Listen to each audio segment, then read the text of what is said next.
I just came across a video of a lady who was talking about how changing her environment changed her life. Apart from the fact that some environment might actually not like you, like she said, and that progress might be slow in some environments, I think the worst kind of environments are the ones that affect your mindset. The environments that make you comfortable with mediocrity. When it comes to progress, environment is a factor. Yes, undeniably true. But what about you? What kind of a person are you? What sort of effort are you willing to put into your progress? What are you willing to give up in order to move up? Are you someone who has given up on yourself? Look, you could be in a very bad environment that doesn't like you with a very bad frequency and still build something that will be strong enough to not just pull you from that place, but catapult you to a much better place. Where is your mind at? What have you made up your mind to be?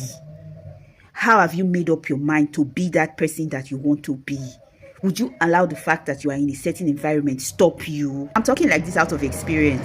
A very good example of what the environment can do to you was what happened to me yesterday. The customer sent me a message that he wanted to buy herbs for UTI infection, that I should boil it for him. He was coming to pick it up. Because I lived in this environment without electricity for almost 10 years, if not more, I'm now conditioned not to think about fridge. I don't think about fridge when I think about storage. So while this customer was insisting that I boil it for him, I was telling him and trying to persuade him to understand that since it's going to be fresh, it's better for us to put it in a can. Then he will buy dry gin and pour inside, because that will enable the herb to last longer. I said, but you know that boiling it is not going to last like that. I tell you, at the time I was having that conversation, I was not thinking about fridge at all, since he doesn't want us to use lime to preserve it. It took me a while to actually remember that there's something called refrigerator. I don't have one in my house because, like I said, I've been living in this place without electricity for years. Although the light has come now, but it still doesn't carry anything. So we've given our freezers out, we've given our fridge out.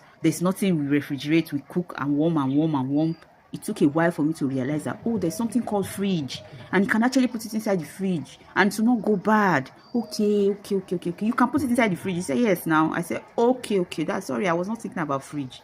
Whether you like it or not, that's one of the effects of my environment on my psychology. That's one of the effects of my environment on my brain, my communication, and so on and so forth. I see my environment and see clearly how it has affected me. You see me going to hawk my products in the market. You see me interacting with market women. You see me doing all the things that I do in order to move my brand forward, in order to put my products out there. All of these things are my way of walking myself up so that I can come out of the environment where life has grounded me in. In the end, am I going to allow all of these things determine what my tomorrow will be? No. Yes, the environment they do you on the go. Me safe for this life, I go to do my own the go.